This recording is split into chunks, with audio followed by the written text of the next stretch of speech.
listening to Loving BDSM Podcast, episode 139. Kayla Lord's here with the one, the only, the dude who's drinking an iced coffee bigger than his head, John Brownstone. And if you're watching on YouTube, yes, I am. He just did the comparison, and it is indeed bigger than his head. I do not exaggerate on everything. This week, let's get to the topic at hand. This week, we're talking about being poly and a certain someone also being a 24/7 dominant. So we're talking about John Brownstone. Who's he? So what I did was I gave you some espresso and then sat you down. and hope I talk, huh? Yeah, we'll figure it out. Yeah. Welcome to the Loving BDSM Podcast. And yes, it's like this every week. If this is your first time listening, glad to have you. If you're back for another week, welcome back. Loving BDSM is produced every Friday for your kinky pleasure and education. And show notes are found at lovingbdsm.net. You know people could hear the ice swishing around, right? Sorry. There's a hot mic here, you know. Come back often and feel free to add the podcast to your favorite podcast app. If you love what you hear, we'd love a good review wherever you listen to us to help other kinksters find us. And those reviews really, really, really do help. They do. You can follow the show on Twitter at LovingBDSM, on FetLife at LovingBDSMPC, on Instagram at That Handle I Hate, LovingDS and the number 1, and I totally have a story about that. Or on YouTube at youtube.com/LovingBDSM. You can actually watch us on YouTube instead of just listening to us. If you need a chuckle, I suggest it. And if you are watching us on YouTube, the show notes are not below in the description. It's a link to the show notes is in the description, but you can still get to everything you need, and all links are in the show notes. So I have 2 separate stories about Instagram. Oh, so okay. Longtime listeners know why I call it That Handle I Hate, because it's Loving DS, which is not BDSM, and the number 1, which what? So we had a good version of our name for Instagram very early on. Yes. And then our account got shut down because I don't know what happened, because I didn't post anything like that you shouldn't post on Instagram under that account. And by the time I went back in to sign up for a new account, you could not get BDSM in your handle. They just wouldn't even let you do it. So I had to manipulate Instagram. And that's how I came up with Loving DS, which we are DS, so that's kind of accurate, but it's not BDSM. And then the number 1, I did something about that irks me. And so that is why it's the handle I hate. So we did have one listener who was watching us on YouTube and cracked up and said, why don't you just change your handle? And so then I explained the whole story to her. But then we also, I believe it was our friend Professor Sags who jokingly sent me a message that says, I really think you should just change your Instagram handle to at that handle I hate. And I thought, I've been tempted. So yeah, in 1 week, 2 little funnies about Instagram. Okay, so we do have some announcements. Yes. So a reminder, as always, we will keep reminding you, but maybe not as in your face as we have been for the past month. We are on Patreon. We would love for anybody who can do it to come join us there. You can pledge as low as $1 a month, and you get access to all the stuff we do, which is a behind the scenes podcast episode that for the month of July just went live. We talked about all our everything we've done in July, and then all the plans we have coming up for August, which I'll give a couple of little teasers about that in a minute. But the Kinky Patrons got like way more details, so I'm just saying that's a thing. Early, that's what they did. They got the information early is how that worked. But I also do a podcast where I'm reading posts from my archive, especially from back in the day when I was deep in thought about what kink meant, and I was writing a lot of erotic nonfiction, and I was writing a lot of my fantasies, and it's sort of that point in my writing life where I kind of cut my teeth and learned how to write sexy words. So it's weird to read them now, but that's cool. So there's a lot going on. Every penny we earn from Patreon and your support is helping us run these sites, run these podcasts, all the things we're doing. Plus it's gonna help us do some other things. We'll talk about that in a minute. So the other thing, so that's Patreon, patreon.com/Kayla Lords, link in the show notes. We tweet about it every so often. So it is our pinned tweet if you're on Twitter and that helps you. Literally as low as $1 a month is super, super appreciated. And hopefully we provide plenty of value for whatever dollar level you're comfortable with. And you can stop it at any point. It's not like we lock you in and make you like stay there with us forever. No, it does not work that way. I might if I could. I do have a controlling nature. I would probably do that if I could. Yeah, I you would. would. I probably would do that. Yeah, if I you could. would. Okay, so that's that. The other thing is a reminder that if you need to do any gift giving, either to people you love, including yourself, or to people you're obligated to buy gifts for, not always the same people. John Brownstone has a vanilla shop, thewooddom.com. Yes. He's still a little bit on Etsy, but we're really trying to move everybody over to his main website. Pins and bowls and shaving sets and all kinds of stuff. All Yes. hand turned, all made by him. Freaking gorgeous. It's awesome. We are currently updating our Kinky Fuckery shop, which we finally did name the Kinky Fuckery shop. Some people apparently have been getting to it accidentally because WordPress and technical things are doing weird things. And if you go to the old shop link, it's redirecting. I don't know. I don't understand these things. It's a bit bizarre. Whatever. It shouldn't be happening, and somehow some wires got crossed. But, right. But that's okay. It's not quite a live site right now if you get redirected there, but it will be soon. And so part of what we're going to do in the month of August is we're going to make sure that shop is reopened, the Kinky Fuckery shop, with the paddles, the canes. Did you talked about the new items last week, right? Yes. No, we said we couldn't say yet. Right. We'll talk about those later, maybe in the bonus section, the new item. And then, we've my erotica. We got all kinds of stuff at the Kinky Fuckery store. But because that's coming back, we're going to do a sale in August. Right. So it'll be a little discount. Don't get too excited. No 50% off anything. But it'll still be a sale. And I don't know if maybe I'm the only person on the planet who keeps up with shit like this, but the month of August is our 3rd anniversary. 3 years of loving BDSM. August 27th, 2015, to be exact. So we're going to celebrate for the whole month of August. We'll talk more about it come August. The giveaway will be open the whole month. We've got some great prizes that were given to us by very kinky prizes that were given to us by some great companies. Plus, a certain someone is adding things to the mix. So we will talk more about that in August. If you would like more details, you can become a Kiki patron and you can get them now. But we will be talking about them. So the other thing is, and we are going to talk about this now, we think we can go to Eroticon.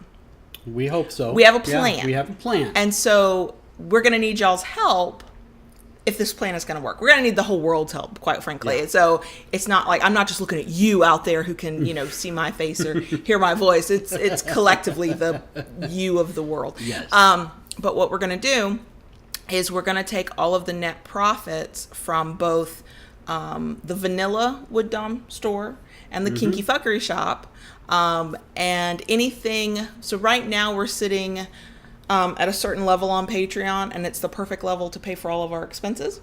Correct. So from here on out, anything over and above that number will also, all those 3 things will go into the pot for Eroticon. Correct. And it's go back because it's something where we learn, and it's where we get to connect with other people who kind of do what we do, and we get to teach, and we get to learn from each other, and all these cool things.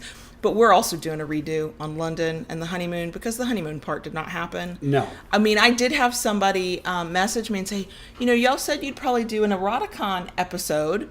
And I never saw that. Did I miss something? I'm like, no, you didn't miss anything. It didn't happen like it was supposed to, because so many things didn't happen like they were supposed to. So just so you guys know, we'll be talking more about it in August because that'll be when we really start. It all starts August 1 for us. But that's our plan. All net profits from the stores and anything above the current level we're at on Patreon right now, it all goes to sending us back to London.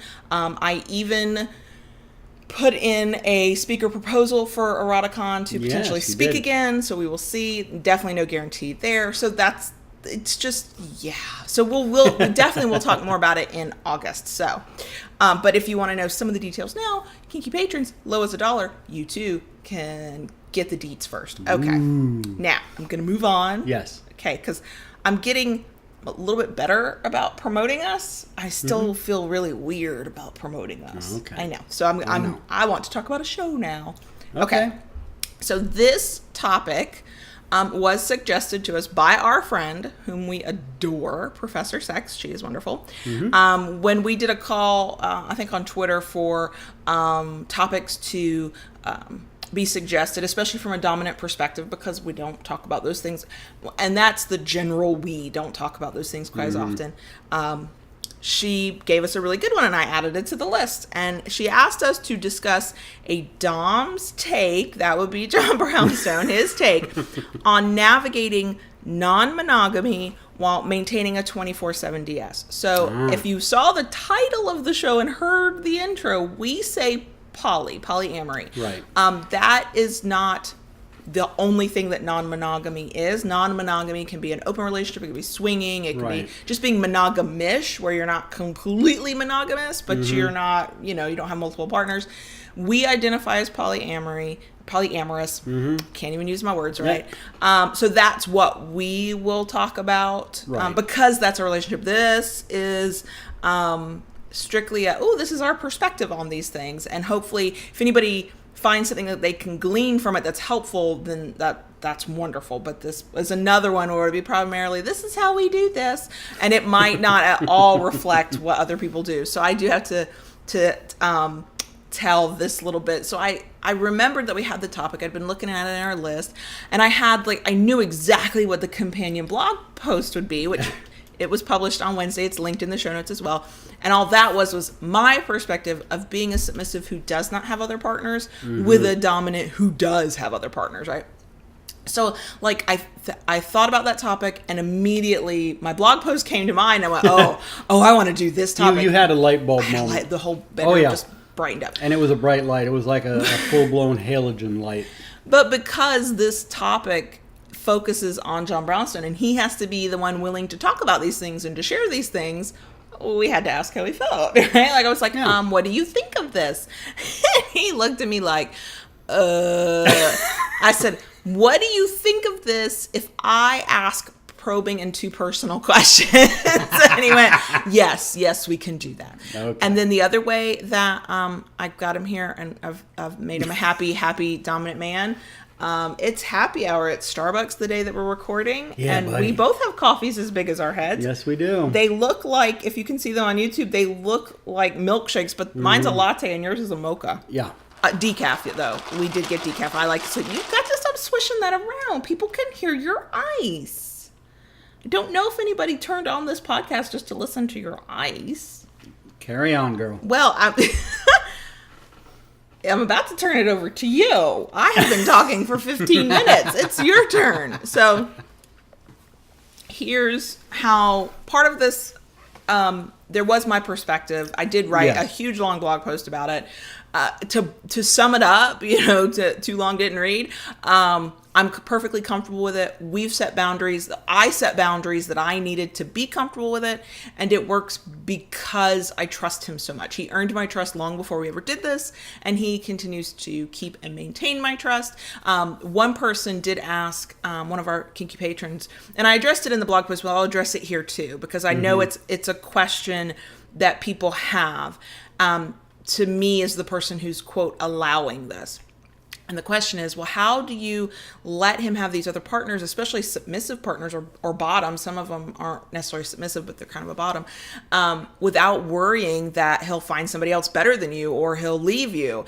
And the answer I gave in the blog post was simply, if I was worried that he could find somebody else, I'd have to never let him leave the house, never let him talk to another person other than me. Yeah. That could potentially happen at any point. That could happen to anybody at any time. Exactly. That's not, I can't guarantee he won't meet somebody he likes better than me. Yeah, it would be devastating. It would be awful. But I also can't live our relationship like that. I don't think I could be as comfortable as I am. Two reasons. One, without realizing it. I don't know when you came to it. We'll talk about it in a minute. But I didn't even know polyamory was a thing until a couple of years ago. And about 5 years ago. Until about 3 years ago, I didn't think I had the capacity for it.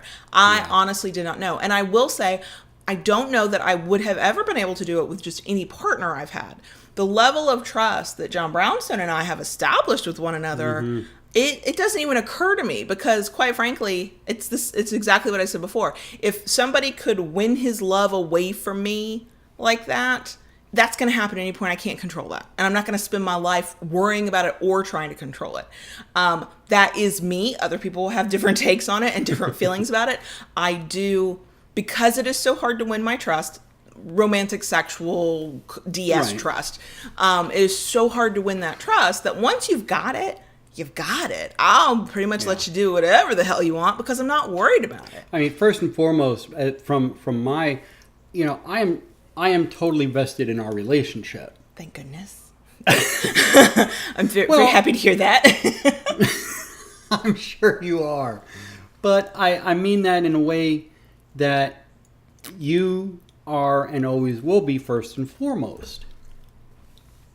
So I Okay? guess that starts the whole conversation. How are you able to do this knowing that I'm first and foremost in your life? Mm-hmm.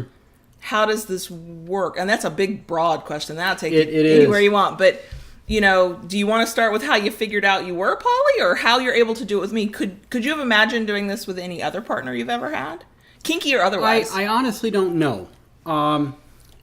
I think in a way I've always had a capacity that I've found myself caring for multiple people. Mm-hmm.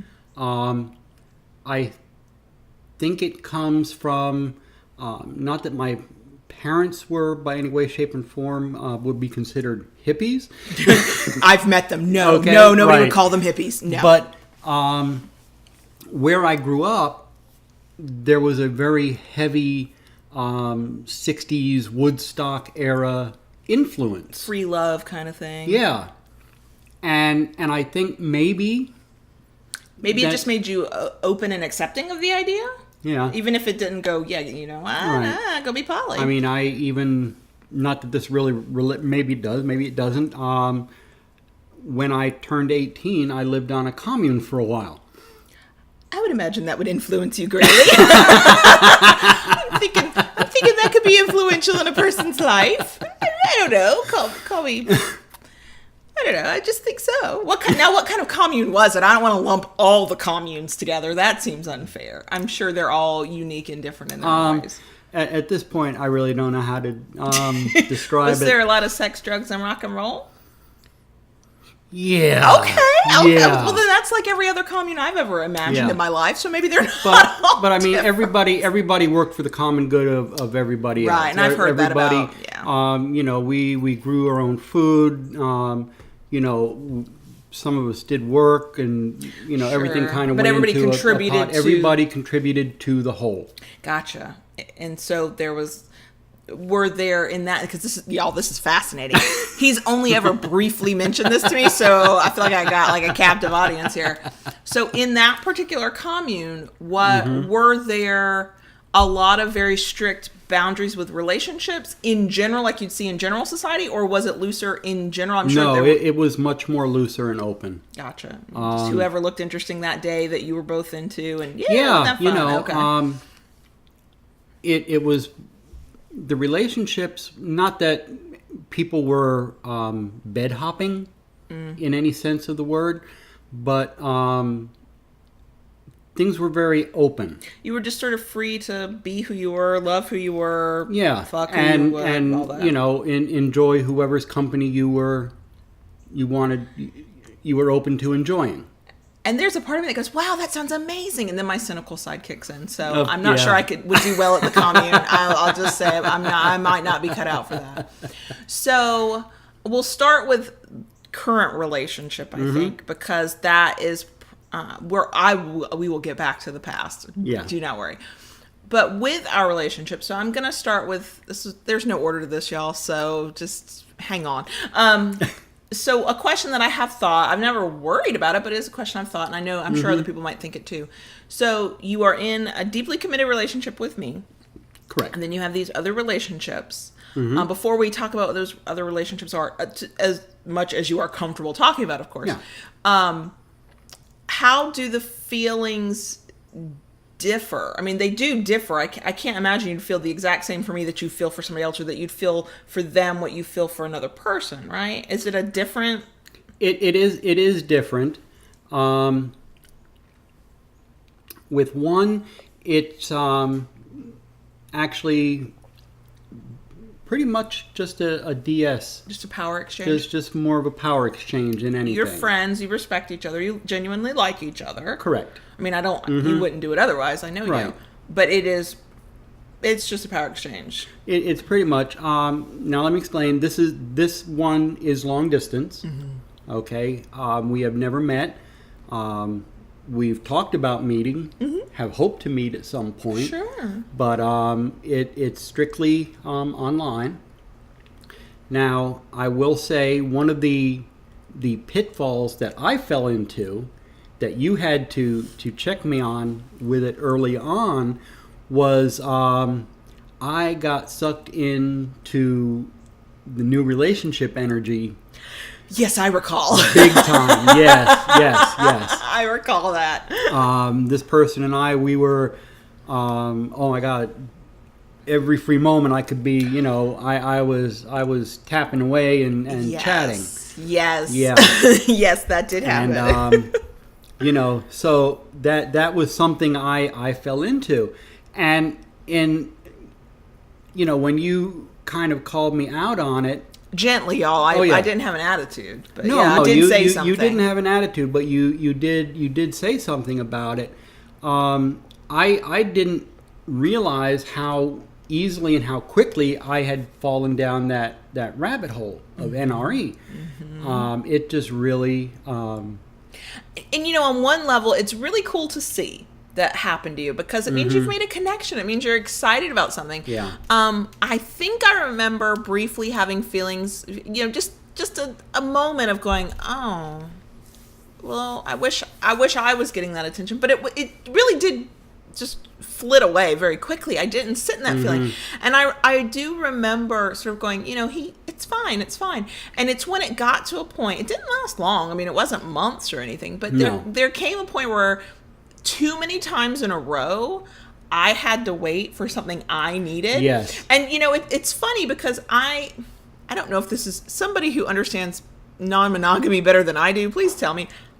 This might not be the right term to use, but I don't mind sharing you, I don't. And I want, it's the reason it's one of many reasons I, too, identify in a way as poly, and we consider this poly, because I care about them because you care about them. I want you to get what you need. I want them to get what they need. I want it to be, if it's going to be a relationship that works, I want it to be a healthy relationship that works.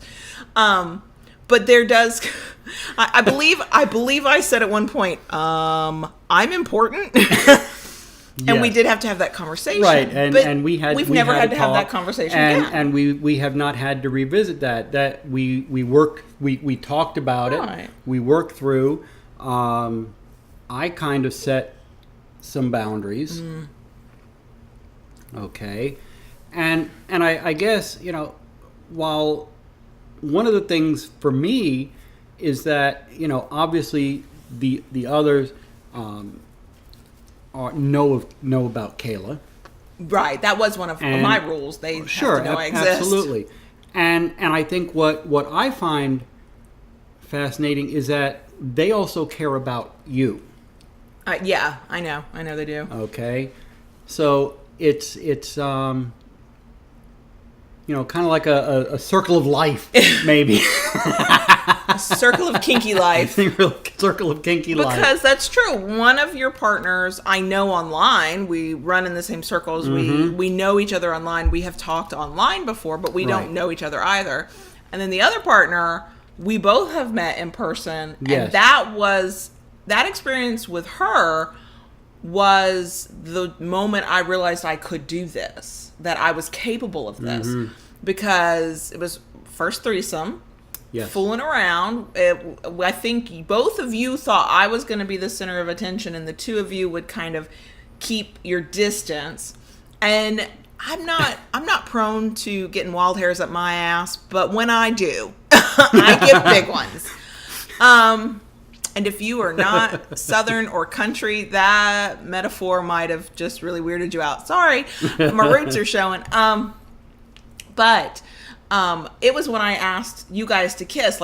There was something that made me go, I want to see this. I wanted, yes. And I knew you two were into each other. I mean, I'm not stupid or blind. I knew you were. And in that moment, I was like, that's what I need to see. That's what I want to experience. And I also didn't like being the center of attention. I'm not good with it. But the moment you kissed, that's when I knew I would be okay with it. And that's when everything really started to change and snowball, where you did start really reaching out. And if people approached you or you approached people, and you and that other person, where this all started for me, that y'all have a bond that is deep. I mean, that's now. How would you classify? So your other partner online is a power exchange, friends, but a power exchange. How would you characterize this relationship with your second partner? Okay. I stumped him, y'all. Yes, you did. Well, would you say that it's? I mean, when she's here, it has been. I don't know, who knows what'll happen in the future. It has been sexual, with a little less. Yes. Yeah. Yes. I didn't know what to call her. I was trying to give. Okay. She gave. Right. Yeah, she gave consent for us to talk and use her name. So okay. Well, that's your job. Yeah. All right. That's what you call her. I call her something so different. I know you do. Okay. All right. We'll figure our shit out, y'all. This is very. It's been a long, very crazy day for me. But we've also never had this conversation this way. You know, so some things get assumed, which is always dangerous. You should never assume anything. But because we know each other so well, and because I have the freedom, I could pick up his phone, say, put your code in, or, hey, Daddy, what's your code? Which he's given me, and then I always promptly forget. You sit behind me. You see everything I'm doing on my computer. What I do, I get worried if your iPad and your phone are connected. So if one beeps, the other beeps, right? Yeah. And I get, because I know you have these people in your life. If you'll have your phone in the garage while you're working, but your iPad will be sitting on your desk, and if it starts blowing up, I'm like, oh shit, what's wrong? Because I know you don't hear it over your woodworking, over the tools. But I know you got all these people. Yes. So I'll go lift up the flap of your iPad and see if I can see the notifications coming through. And if it's nothing, I'm like, he'll be fine. But I have, y'all. He's gotten messages from one or the other, and I'm like, oh, does he even know these are coming through? So I'll rush to wherever he is and go, do you know you have messages coming through? He's like, yeah, I saw them. It's fine. I'm like, okay, I'm just making sure. I just want everything to be okay. Yes. But that is pretty much the extent of my involvement. So if I feel weird calling her by your title for her. Okay, that's all right. I don't know what to call her. R. Thank you. That's because that's based on her name that I call her. If R comes back to visit us, the dynamic will probably be the three of us again, because there's something that happens when the three of us are together that's been powerful. It was a very powerful it was dynamic, a deep connection. very very deep connection between the three of us. I was really kind of floored, because I normally don't let people in that quickly. Neither me. Okay. Neither me. Now, and I did have a freak out later, because I don't usually do that. In retrospect, though, her and I had been talking. We met through Tumblr. And we had been chatting for a long time. You knew each other for a long time, so we knew each other. There was a certain amount of connection there. Now, oddly enough, going back to when you asked me to kiss her, what was funny was that you wanted to shift the focus to me, and we did very well. Yeah, you did. But I wanted you to have the experience of what it was about, what it was like, Well, hopefully all future encounters will be similar. We shall see. Not just with R, but with whomever else. So let's go back to the question that I feel like you're trying to avoid a little bit. Okay. So with your other partner, your online partner, that is a friendship, but it is pretty much purely power exchange. Yes. How would you classify, in broad terms, like you don't have to divulge your innermost secrets here, but how is that? Is it a power exchange? Is it a romantic kind of thing? Clearly it's sexual when we're together, but when you're, I've never asked, and I've actually never looked. Do y'all sext with each other? Do y'all chat in that kind of way? Are you comfortable sharing that? I'm getting really nosy. Oddly enough, you are really the only person that I ever really sexted with. Oh, okay. You were very good at it. Worked for me. Part of it is because I'm a tactile person. Mm-hmm. Okay, so typing out words on a screen don't really always you want to do be it like for me. in the moment kind of thing. Right. Do we talk about sexual things? Yeah. Okay. Do we flirt? Yeah, like y'all flirt as much as y'all breathe. I have met both of you. And I know that you both have deep feelings for each other. Yes. So, I like totally. Mm-hmm. But I hope I'm not putting you on the spot. And you are the daddy, by the way. You can totally shut me down. Go ahead. Would you classify your feelings, more platonic or more romantic? I mean, I know you care about her deeply. You've never made any secret of that. No, I do care to me about or anybody her deeply. else. I mean, or do you feel a little bit like a daddy to her? Not a daddy in the gross way, but like a daddy dom, like a caregiver. Let's put it that way. Oh yeah. Mm-hmm. Yes, I do. She brings out that nurturing side, and knowing the hell she's been through in her life, she brings out my nurturing side too. I know. For me, I can't do the long distance thing. Mm-hmm. It's better when she's actually in person. But yeah. For me too. Is it romantic? Yeah. Mm-hmm. Yeah. Because I'm, when the term poly came up, it spoke to me. Mm. Okay. I was always very intrigued by swingers. And yet, it was something that I never felt I wanted to step into. Gotcha. So you were maybe curious isn't a good word. Interested in the idea of it, but not necessarily for yourself. Right. Because for me, to be intimate with somebody, I have to have some kind of connection. Right. It doesn't have to be a forever connection or a long-term connection, just some kind of connection. This may sound nuts to y'all, but it's something that I have believed in for many, many years. For me to be sexually intimate with somebody, it is a exchange of energy between two people. Oh, no. Right? I agree. I just don't want to exchange that energy with anybody. And that's a part of one of many millions of reasons I love you. Because even though I never thought of it in those terms, I completely agree. So are they your only two partners right now? Yes. Okay, so there's three of us.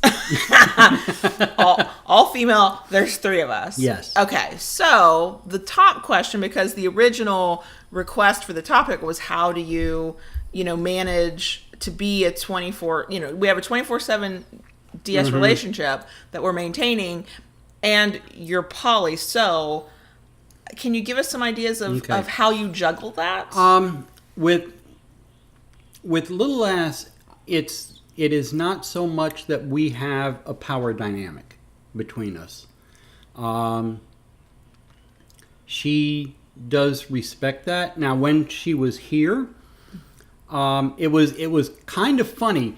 Kayla didn't pick up on that very quickly, but I did, and it was kind of funny to watch because little lass was submissive to me. Oh yes, very much so. Okay, she was submissive to me, but when it came to you. She was dominant. I know, and I loved it. Yeah. It was awesome. Mm-hmm. She, towards me, she had that submissive energy. Towards you, she exuded a lot of dominant energy. Oh, yes, and it was hot. Yeah, it was. It was hot. Yeah, it was.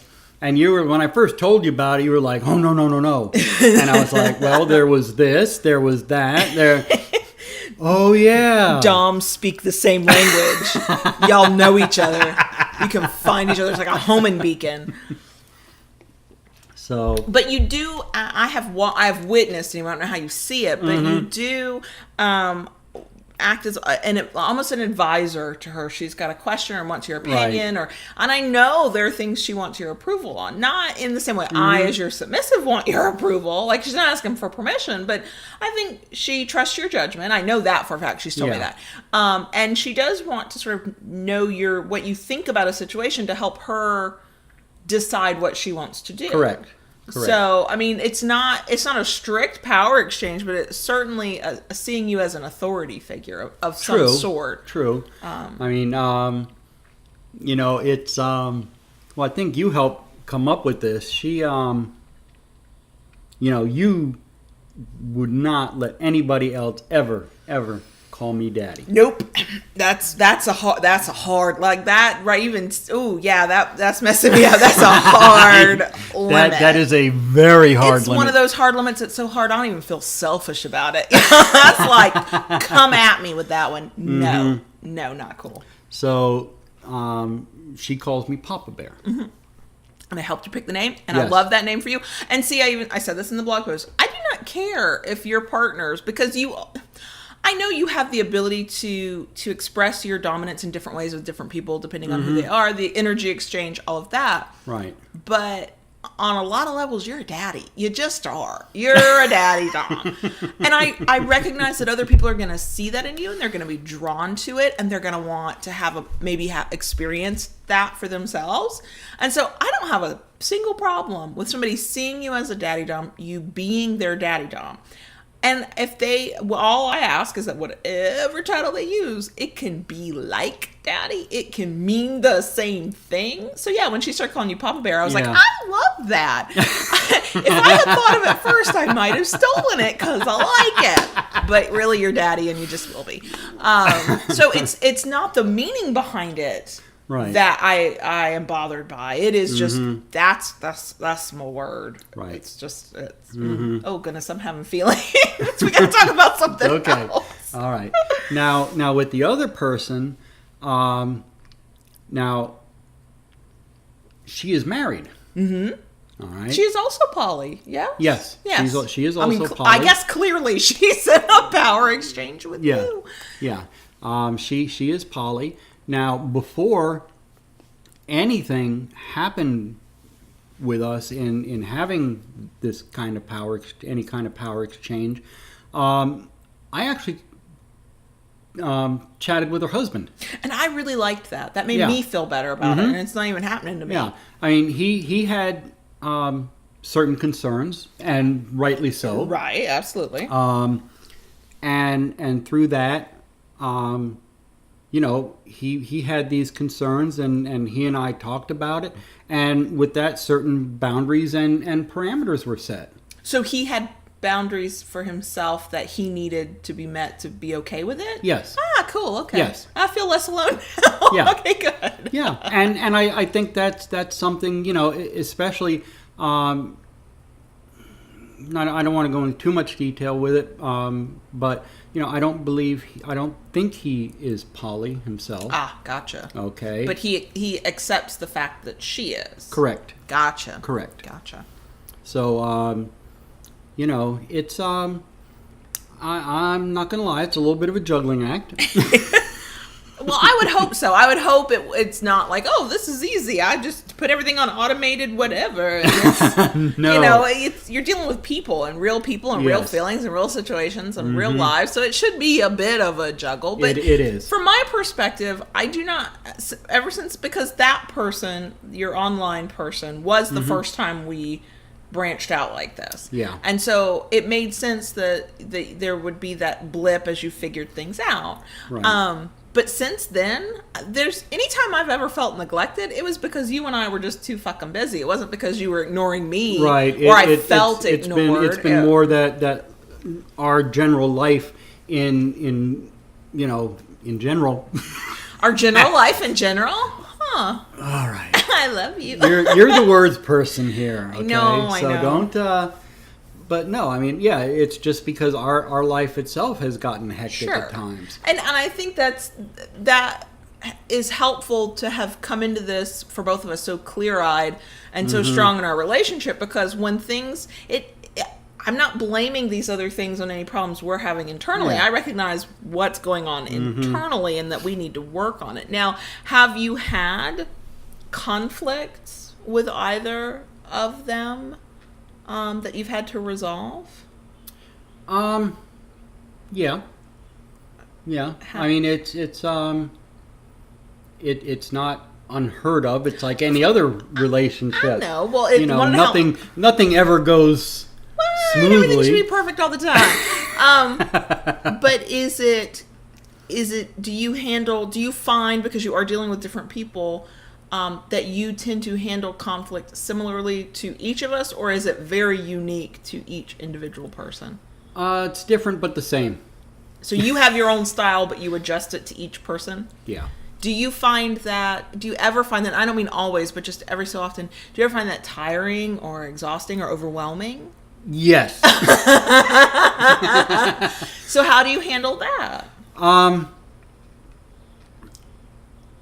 That's when I kind of need, there are times I need to step back a little bit and recharge. Even from me?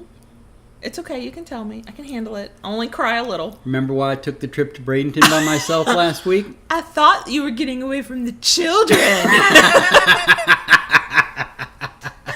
That's okay. I sometimes set up an entire day of errands that's just me and my car and my podcasts. So I totally get it. Okay.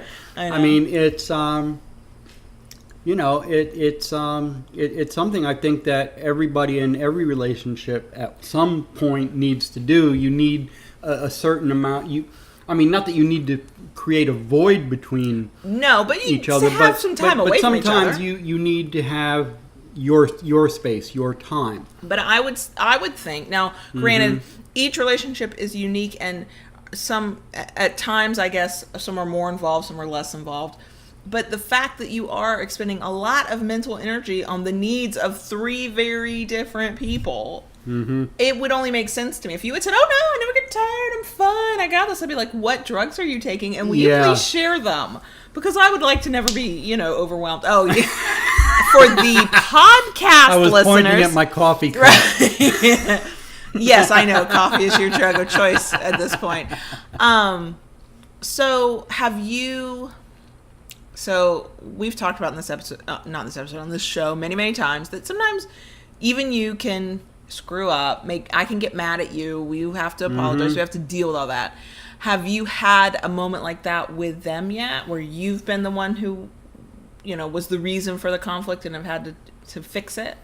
Has that come up? I am. How do you say it? What's a good word? I am proficient at times for putting my foot in my mouth. I know, and we love you, so we know you don't mean it. We know. So, have I made? Yeah. Oh, yeah.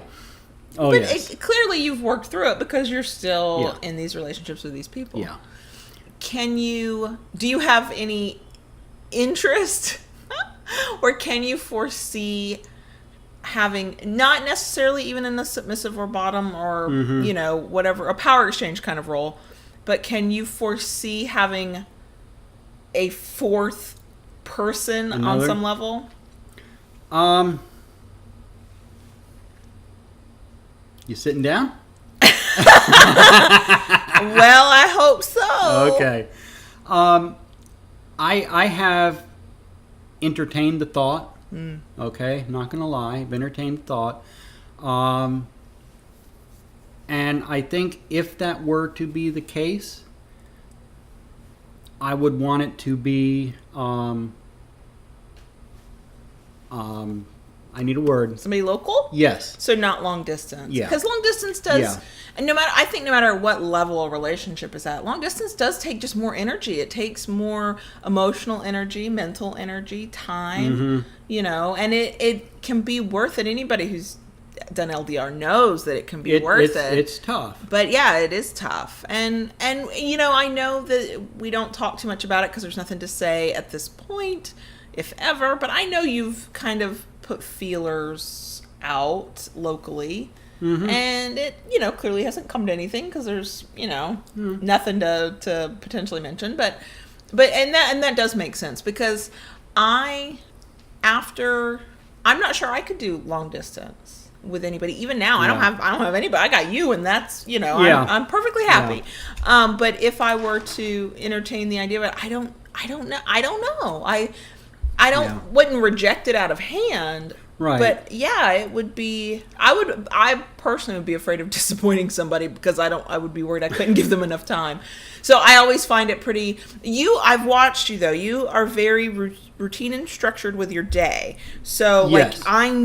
You have and I guess my question is, did you set this up purposely, or does this happen naturally? Because I've watched you have very specific times of the day you talk to this person, and. Mm-hmm. They said sometimes there's an overlap, but then very specific times today you talk to another person, right? And is that to keep them separate, or is that just how it worked out naturally? It's just kind of how it worked out naturally. Yeah, it did. It just kind of worked out naturally. Yeah, you're right. I am very routine oriented. Yeah, don't mess up this man's routine. Oh my God! Don't get in my way. Because I will barrel you over. And then he'll growl at you while he does it, and ask why the hell he doesn't have any more coffee. And not that I know anything about it. Never experienced it for myself. And that's good and bad, too, because it makes it difficult. Like we not to say that we do a ton of traveling, but we've hit the road a number of times. Sure. And it's like, okay, well,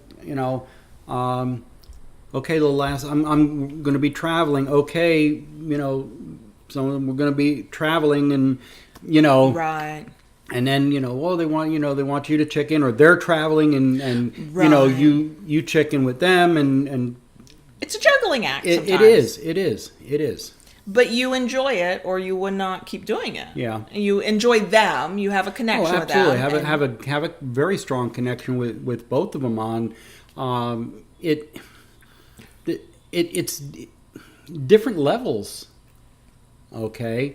One, it's a very deep friendship. Yes, I care about her greatly. Little lass. It's romantic. It's caregiving. It's a number of different things. And it's tough. And I say this not to diss long distance, because we were long distance and, right. and we worked through it quite well.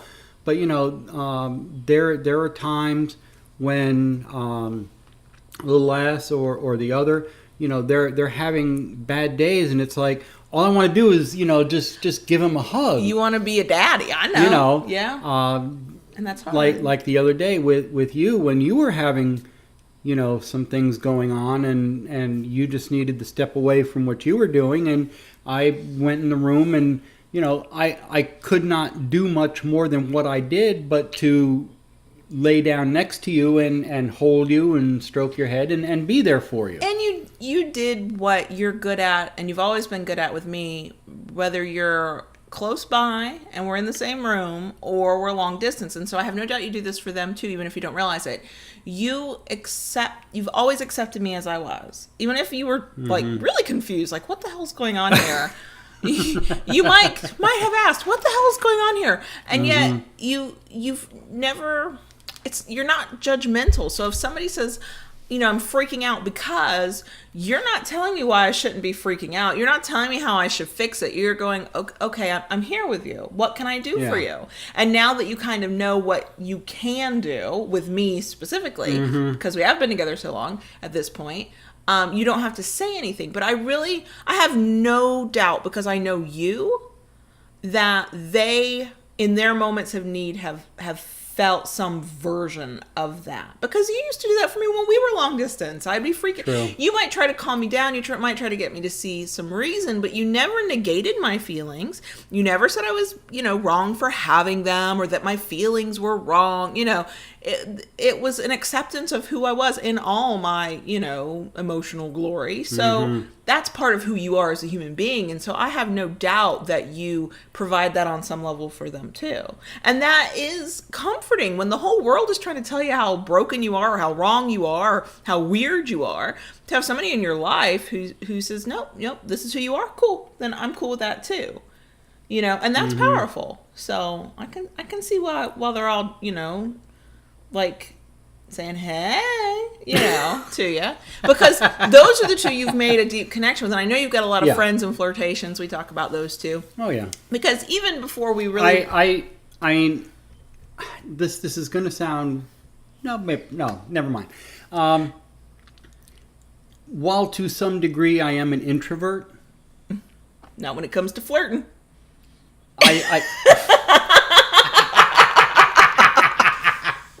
Or waving to the neighbors during the evening walk. That's another conversation. Go ahead.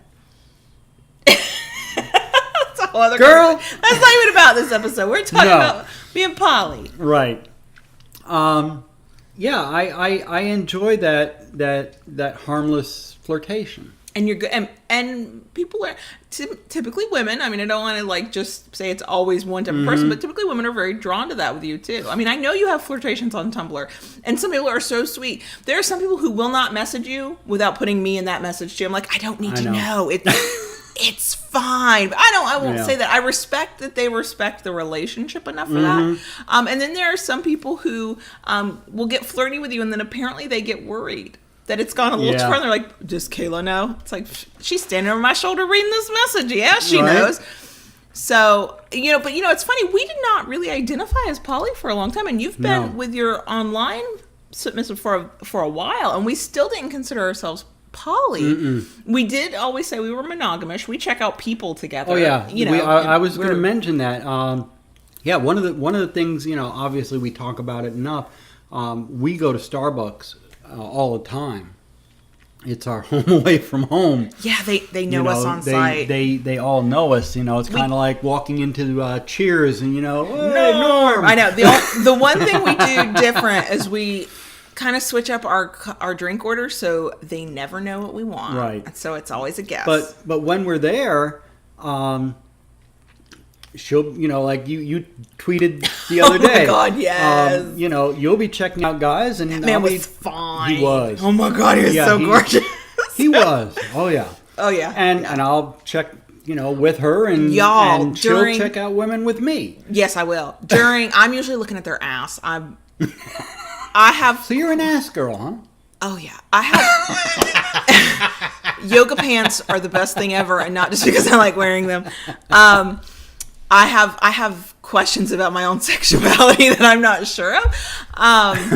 But so we are monogamish. We have talked about that before. Yes. It might be a new concept for some people who they haven't heard us say that before. But yeah, we are very open about the fact that we are attracted to other people. We might not act on that attraction. I certainly. Well, we had watched a TED Talk. Yes, about being monogamish. And I linked to it in show notes. It's back in a previous episode, early episode. And it was a fascinating TED Talk, and it was an eye opener for both of us in a lot of ways. Because it sort we're of like, oh, that's us. And it gives you permission when you hear somebody else talk about a thing that you do, like us checking out other people or going, that person's hot. You like that person, right? Because we don't shame each other. I know. So this is what I'm going to say. This is Florida. Okay. So you would, in the summer you think, oh, well, all the real thin, beautiful women are wearing, certain types of clothes. You can see lots of skin. Yeah. No, this man lives for winter. Why? Because winter is boot season. And he has a genuine boot fetish. I have walked around this house naked wearing nothing but boots before, y'all, just to make a certain someone happy. It didn't do anything for me, but it made him happy. So it does help that I like to look at asses and he likes to look at boots because boots will usually make your ass look good. So if you want a pair of yoga pants with boots, you're a sure thing with us, quite frankly. There you go. But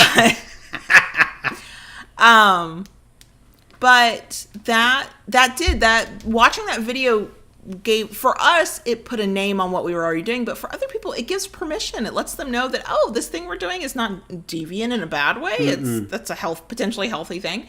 And I think that does help too, that neither of us is worried that if he finds somebody more attractive, that means he somehow doesn't love me. And it's not more attractive. It's that person is attractive. That person is hot. That person I'm over there going, I love that butt. I'm so sorry. But see, the thing is, I could run up to her and go, oh my God, you look so cute. And, as long as that didn't affect that person's boundaries, they'd probably go, oh, thank you. And they would never know that I'd be like, oh my if God, I you're did so it, hot. they'd have the SWAT squad there. Yes, if you run up to a random person who appears to be a woman and go, oh my God, you're so cute. Yes, she is going to call somebody on you. Optics do matter. People don't always know how to handle things, and the 57-year-old man with the beard and his big giant coffee in his hand running up squealing about how gorgeous she is would probably throw her off. Would be a little frowned upon. Just a little bit. Yeah. In circles we run in, it would be fine. We'd go, oh, thank you for noticing. I can think of a few of our friends who would think that that's perfectly acceptable, but that's our bubble. Mm-hmm. So, now, go ahead. Question for you. You can get me on a rant way too easy. Are I you know. sure you want to do this? Yeah. Okay. He says he does. Question for you. Uh-huh. In all this, since this, our relationship has begun evolving in this manner, have you ever at any point felt jealous? The only time, I don't think it was truly jealousy, and Professor Sex has had some really interesting conversations about what jealousy really is, and that it's an insecurity, and it's not about the other person, it's about something within you. The only time I remember really feeling it, and I recognized it immediately that it wasn't truly jealousy, whatever we think jealousy is, was during that time as you were adjusting with your first long distance relationship, because like you said, new relationship energy was high. You were trying to figure all this out. You wanted to talk. Y'all wanted to talk to each other all the time. And the first time I'm left waiting when I need you, okay, that's fine. That happens. The second time, not my favorite, but I get it. I'm an understanding person.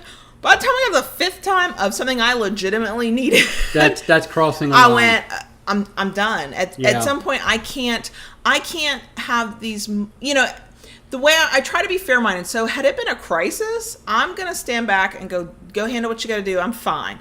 If it had been a situation where you were like, okay, there's this thing going on and I'm going to be a little bit out of communication while I help this person, I go, okay, I know. But this truly was a moment where I felt forgotten, and it was my own insecurity, and it was me wondering, can we really do this? I had those moments. Am I capable of this? Am I, knowing I have the trust issues that I have, is me saying that I trust you that much, is that all talk or is that real?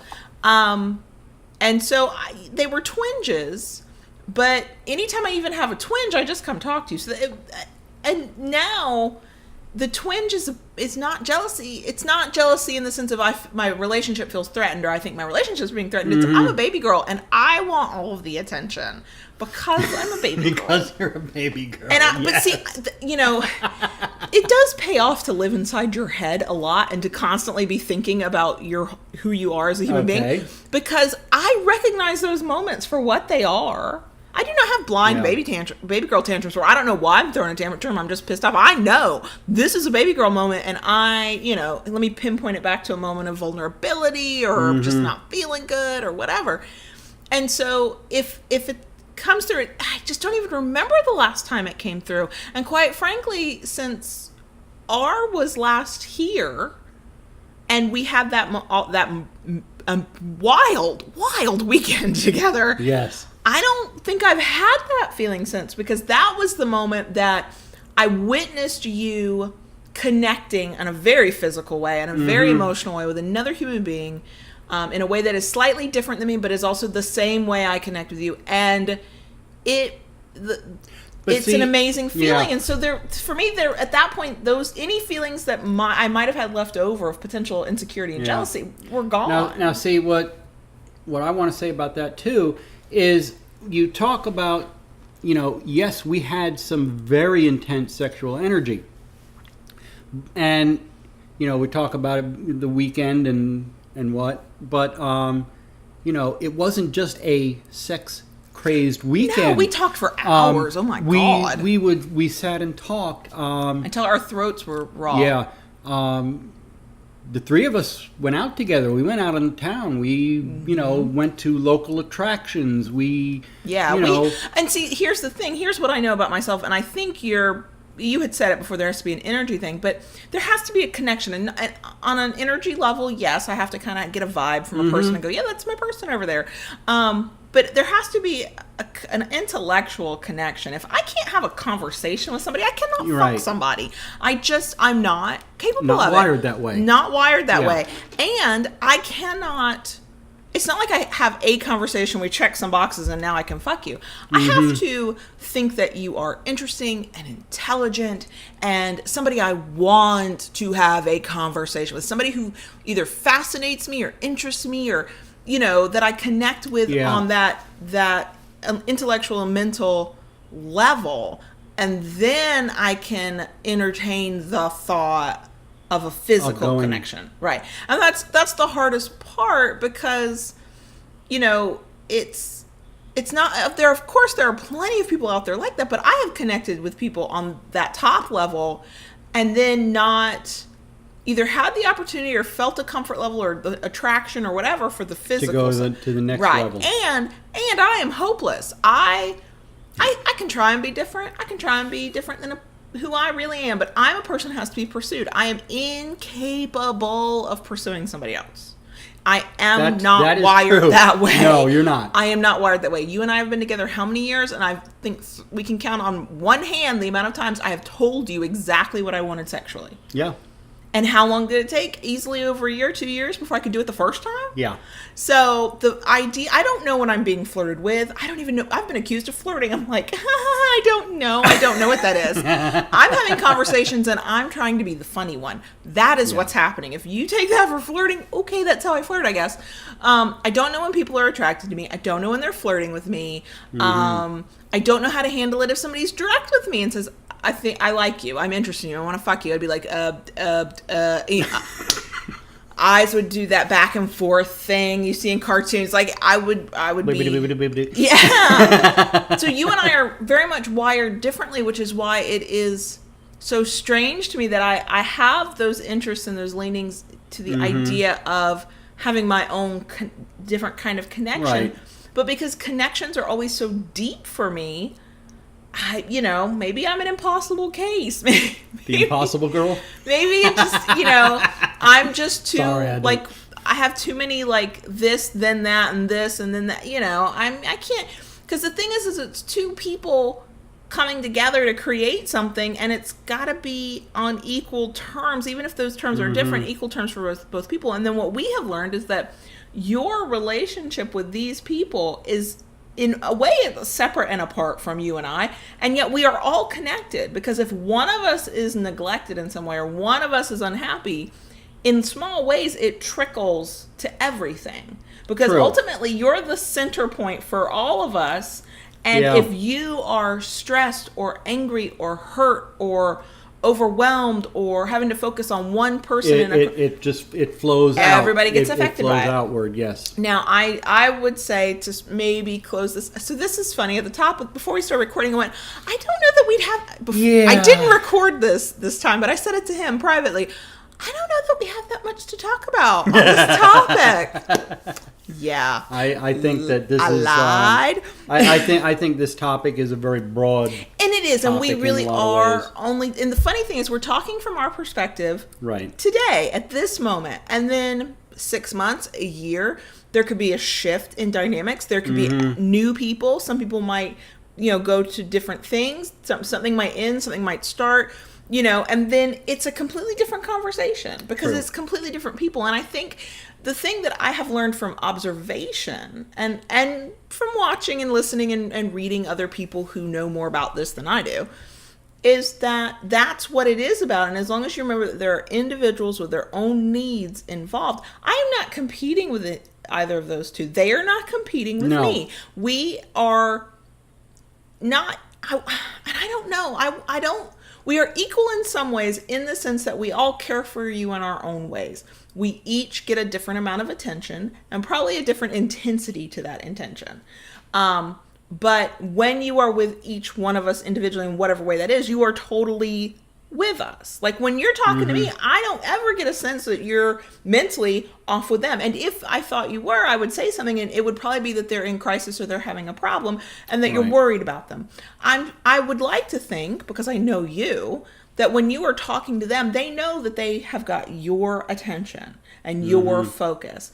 And that to me is a feat of juggling and time management and attention, and not everybody is cut out for that. And that's this conversation is never to say that all doms need to go be poly. No. Or that all submissives need to accept if their dominant is poly. No. This is unique to everybody, and not everybody wants this or is cut out for it. You have the biggest heart, not physically, metaphorically, of anybody I've ever met. You are one of the kindest people I've ever met in my whole life. There are times I feel like such a bitch when compared to you. You do make me a better person for sure, because I go, oh, he's so nice, I should be a little less mean. So to me, the fact that you identify as poly makes sense because your heart is so big. You have this capacity to love people for who they are and not make them feel like they're an afterthought or they are not as important as other people you love. You have this ability to love this person for who they are. And none of us, I know I'm speaking for other people and that's dangerous, but I know these people, if they thought you were doing otherwise, you would not be talking to them anymore. But when you're loving one of us, we know it's just us. There's no comparison. There's none of that. You really do have that ability. I know I have the ability to connect to other people. I do not know if I have anything beyond that. I'm curious. I'd like to know. I'm terrified to know. But so, are there other points? Because I was talking to you based on my my little notes at the show notes themselves. So we covered all of that. Is there any point that you don't feel like we covered? I'm sure I'll think of it tomorrow morning. Of course. Or the moment we turn off the mic or the camera. Yeah, that's usually how that works. And I would say that we will probably evolve, and we may have new people come into our lives, and this is a conversation to come back to. But you know, like we just said a few minutes ago, we don't think everybody has to do this. This is just it's not for everybody. No, not at all. You know, that's something I see a lot, and that kind of scares me.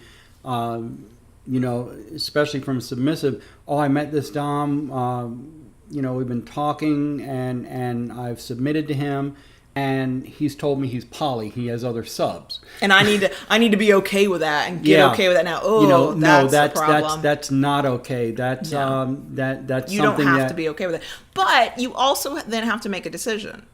Yeah. You know, I mean, I have seen usually submissives stay in relationships they didn't really want because they convinced themselves this is the only person they were going to submit to.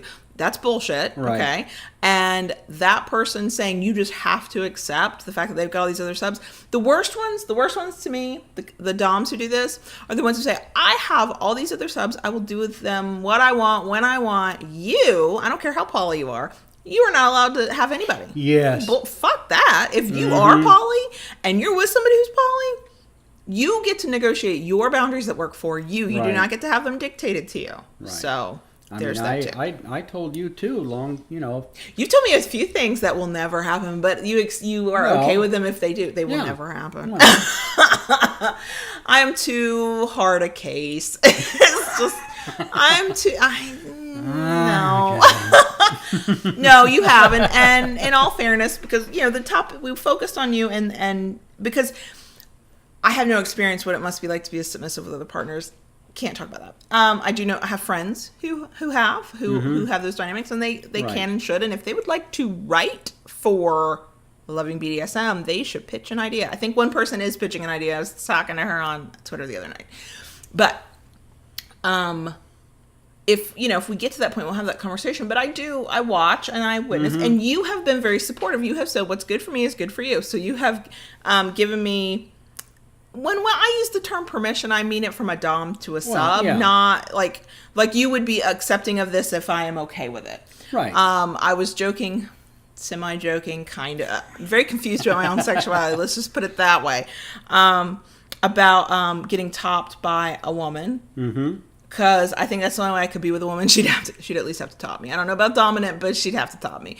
Because if you don't tell me what to do, I'm so sorry. I'll just stand there and be lost and giggle uncomfortably and crack a snarky joke. Because that's what I do when I'm uncomfortable.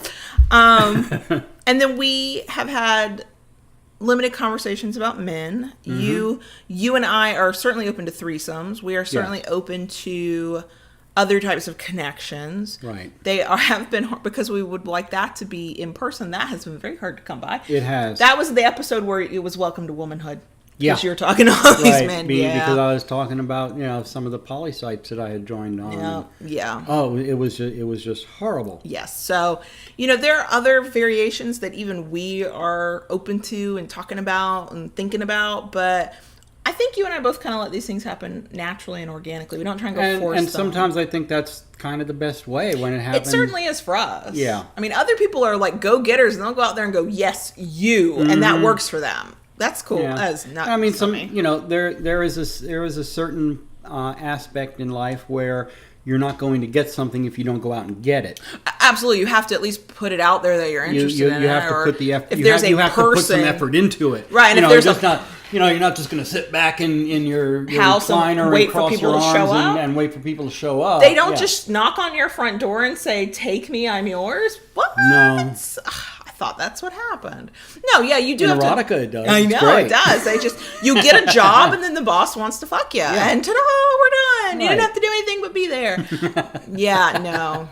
No. Yeah, it's complicated. I think all we're saying is it's complicated. Yeah. And it's whatever you make of it. And if I could give advice to dom or sub, it's all about the communication. Exactly. And if your communication is not quite up to par, just the two of you, you need to brush up the communication. It's only going to get worse once you have more people in, y'all. It's only going to get worse. So get your shit together and then look into other things because... And dip your toes in the water. Just don't dive in head first. Yeah, that would never be my advice either. No. We are cautious people by nature, though. So, true. Some people just run screaming through life naked going, "Take me!" And it works out for them. True. I'm not one of those people. Okay, so we do have a fairly short bonus section. Yes. She says now. We'll see how long this goes. Yeah, right. I've heard that before. Famous last words. Okay. Okay, but if you have questions, if there's something that you really wished we had addressed in this, feel free to reach send out, us a message. Please. We'll answer it. If we get enough, of course, we'll come back and talk about it later. Yes. And if you have different experiences where you've been maybe in a similar situation but just did something completely different, feel free to share with us because we're always wanting to learn too, and there's always different ways to do the same thing. So, and yeah, that's us being poly and you being 24/7 dom and managing it all. There we go. We did it. Okay. We good? Vaguely. Okay. Keep it kinky, y'all, and we'll see you next week. Okay, so I can't stay silent because there's a camera on me. I know. But I waited for you to start writing your number. You did. Thank you, baby You're girl. welcome. Okay, so I'll go first. That's my good girl. Thank you, Daddy. Okay, so I'll go first. Go ahead. I really am tired, and when we're recording on Thursday evening. Yes. Not at midnight, though, so that's cool. And I still have easily 2 or 3 hours worth of work to do before I can be done for the day. All because I'm trying to take a 3-day weekend. Yes. So, and I took Tuesday off because my mental health sort of went, no, you need to stop now. Yeah. And then Wednesday, I was still dealing with that. But then I was like, let's go play hooky and go to lunch without the children. And we did. I'm not saying where. I know they're still awake and can hear. Right. If you really want to know where we went to lunch, it was not glamorous, but we can't say it out loud because the boys might hear. But it was damn good. We lied to them about where we were going because it's a place they love to go to. Yeah. We were like, no, we need a break. We love you, but we need a break. That was an adult swim. And I've raised such good boys that they know that when Adult Swim comes on, they have to turn off the TV. Yep. They're not even curious. They're like, nope, that means I've got to turn off this TV. Okay, I'm winning. And so, yeah, there's been a lot of work, but only because I try to front load it all into a couple of days. there was something else I was going to say. Oh, yeah. I tweeted out, it's Thursday when we're recording, and I tweeted out that I haven't gotten a period in 8 years, which is true. I'm on an IUD that eliminates my period. But today I got cramps, and I got pelvic pain, and I got leg aches, and my internal temperature gauge is off the fucking charts because I'm having hot flashes left and fucking right. And I'm sitting here cool as a cucumber. I know. I'm like, would you come touch me? I have boob sweat. And he's like, yeah, sure. I'll touch your boob sweat. Like, it's not the way I imagine touching them. Well, mostly I'm trying to prove that I'm really fucking hot. And he's Yeah. like, but I'm really cool. Good. Give me your cold hands. I want your cold hands. You will touch me. It does make me grateful that I do not actually get my period anymore. This IUD works. When I was getting all those steroid shots in my neck several weeks ago, every time I would go in, they were like, you have to take another pregnancy test. I'm like, I'm telling you, I'm not pregnant. And they're like, I know, but we're required to because you're of the age you could have kids and you're on a birth control. So I'm like, okay, but if I am pregnant, you got to go out there and tell him because I am moving into this room right here and I'm never leaving it because I'm not going to be pregnant again. I can see light at the end of this parenting tunnel. I'm not doing this anymore. No. And so lo and behold, I was never pregnant. I was like, yeah, I didn't think so. And by the third one, I was like, she's like, I know you're not pregnant. You were just here last week. I know. It's like, she's like, just go pee in the cup for me. Okay. Like we got to the point, they weren't even pointing me to where the bathroom was anyway. She's like, you know where it is, right? I'm like, yeah, I got it. She's like, you want to leave your purse in here? I'll watch it. Yeah, thanks. And take my little bag and go pee in a cup and pee on my hand mostly, which I don't know if guys have any concept. If people with penises, let's put it that way, have any concept of this, but peeing in a cup is mostly just peeing on your hand. Until you find the angle, and then you might pee in the cup. That's my. Maybe I'm the only one, and all the women in the world are like, no, I don't know what she's talking about. I've never experienced that at all. I'm not going there. No. So that's my random rant about my pregnancy test at the doctor. We couldn't have scripted that one. All because I'm being reminded. I think what would have happened is if I was not on this birth control right now, I would be on my period or starting my period. And it makes me very grateful. As bad as I felt today, not just not wanting to have babies is one of the reasons, but I have really bad periods. And so not having them has been wonderful because, I mean, I hated life for 7 to 9 days a month, every month. Sometimes twice a month. See, you've never been with me and known me as a woman who has a period. That's true. Like you've never experienced that. Be very, very grateful. Be so grateful. It was not pretty for anybody. So that's been my thing for bonus section of it feels like I'm on my period. Yay, glamorous. Go ahead. What's your thing? I traumatized a 13-year-old today. Don't you do that every day? Yeah, but more so than normal. What'd you do today? Well, where was I? What was going on? I missed this. Oh, you did miss it. He wanted a Raspberry Pi, which is a computer for thing. His birthday. It is not Pi, y'all. It's a computer thing. It's not real Pi. It's a little microcomputer that runs an operating system called Linux, and it's something that he was interested in. He wanted to get it, and he actually has to build this, which is the reason we were willing to buy it for him. Right, and his thought was he had this little aluminum tin that he wanted to use to build the circuit board in and everything. But he was stumped because he needed a slot for the ribbon cable for the video, for the screen to come through. And comes out at me and he, and first I ran a few thoughts through my head and I was like, no, I don't have that tool, And then I had I have a Dremel. Where would we be without Dremels? Right? Who knows? And I have cutting wheels for it. So I was like, come with me. Come to the garage. Come out to my magical shop of testosterone. And I got the Dremel all set up, put the cutting wheel in, set up a little thing so that I could cut through it and not cut through the other side. And told him, okay, you're going to hold one side of this tin. Don't let it move. And I'm going to hold the other. So that way I have one hand free to actually work the Dremel. Work the Dremel. Gotcha, okay. So I fire it up. Tell him, all right, hold on. Put the blade down onto the tin, and it's a carbon blade. It sparked. It threw sparks. That boy jumped 5 feet, if not an inch. Well, he's one of those inside children. So if it's got a screen and a keyboard, he's there for it. If it's got a controller, he's there for and it. You know, I'm cutting and there's sparks flying and everything. He's like, oh my God, doesn't that hurt? Aren't you getting burned? That's probably a parenting fail on my end. That he's 13 and that's the first time he's ever seen sparks come from a tool in action. Yeah, I'm not winning any awards. Well, that's why we have you in our lives, so you can give them these experiences. Yeah. But all that aside, it was kind of neat. I helped him compile the operating system for it, and he got this thing together and he got it working. It's working now. It's working. He got the system booted up. It took a while to load the yes, he was very concerned. He wanted me to wake you up from a nap. I went, no, we're not doing that. I'm not waking this one up from a nap. Well, unfortunately with Linux, it's especially first time around. It's got a lot. It has a lot of updates. Gotcha. So it did take a while to update, which I did try to tell him is normal. Just leave it be.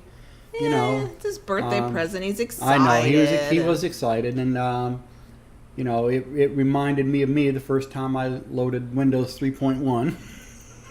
That's a blast. Sat there and watched the progress bar the whole time. There are listeners out there who are like, "What?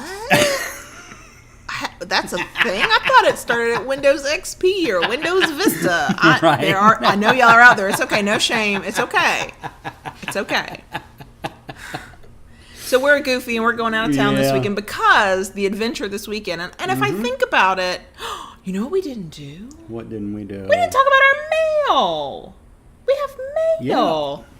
Yeah. I know. We got lovely mail. Yes. That's how tired I am, y'all. So if y'all recall from last week, our friend Reaper is traveling across 1,500 miles across the country to visit his baby girl who has not seen in a long time. Is it visit or they're moving? I think they're moving. They're actually moving. He's going to see her. I'm sure of that. So we got last week we got Washington, and I'm holding this up. Try hold this up for the camera. You know I can't do this. So if you're watching on YouTube, you actually see. I think I got it. I got it. But we got a glare. It says Washington, and then we got 2 from Idaho. Yeah. I can't do this. There I did it. There you go. I can't work cameras. Okay, well, I'm actually working the camera. I'm working me within the camera, both from Idaho. So that was really cool. Yes. I was trying to look at based on the postmark dates. He might be there because these are from a few days ago. Then we got another postcard from a lovely listener in this one's from Tennessee, Columbia, Tennessee. It says, "Get carried away." There we go. I'm trying to hold it to the camera. I don't know if you could see it. Yeah, I'm gonna let you be my lovely assistant. There we go. Got the glare. And we won't say her name because I don't know if that's like the name that people would know her by, and that's not cool. So that was awesome. And then we got this lovely, lovely letter that I'm not going to read all of because there are some personal details in it, but it is from a listener who found us through Coffee and Kink, our friend Amy. Yes. So shout out to Amy of Coffee and Kink. And he did say, really wanted to thank us for the episode on raising sex-positive, kink-friendly kids, which that was, because as he says in his letter, that was not really his experience in education. Experience, unfortunately, And it was a really, really cool letter.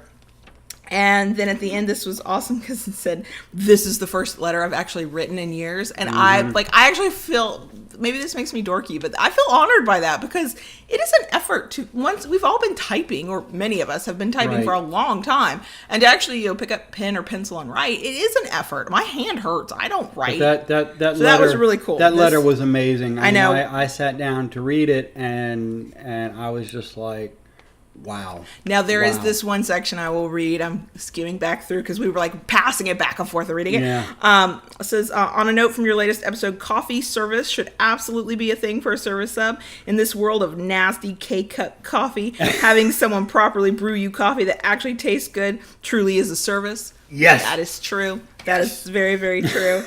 And at the end, he apologizes for it being rambly. Please, rambly is my middle name. Right. Okay, I'm not offended by a rambly. Have you met this one here next to me? Quite rambly.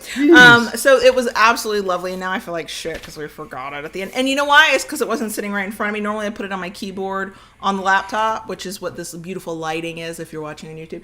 And it was sitting off to the side so I wouldn't get coffee or anything on it. And so we did get mail, and it was wonderful. And if anybody is interested in sending us a little card, because we love to get mail that's not a bill. We do. And I'll be doing postcards for patrons in August, and I'll also do postcards for people who have sent us mail that gave us a return address for the show in August as well. So I have not completely neglected my postcard sending, but we will do that. So if you would like to get a postcard, the link in the show notes says the Postcard Project, which is a shitty name for this, but we take postcards, we take Hallmark cards if you can't find a postcard. We are happy to accept handwritten letters. Yes. We've gotten typed letters for people who use keyboard. We've got homemade postcards. Postcards, yeah. So whatever form of mail that, because who doesn't like to? Everybody likes to get mail that's not a bill. So, Yes. and hopefully it's not too dear a cost. The cost of a stamp. Hopefully that's something that is a low barrier for people who want to participate. Because I do know some things people are like, I would love to do that, but I ain't got no money. I totally get that. So hopefully this is a thing. And then, we do. If you give us your return address and we have not already sent you one, we will send you a postcard. So we do appreciate it, Meryl. I'm sorry. I'm sorry it was late. I'm sorry. I feel awful. I feel awful. Because it was such good mail. It was such good mail.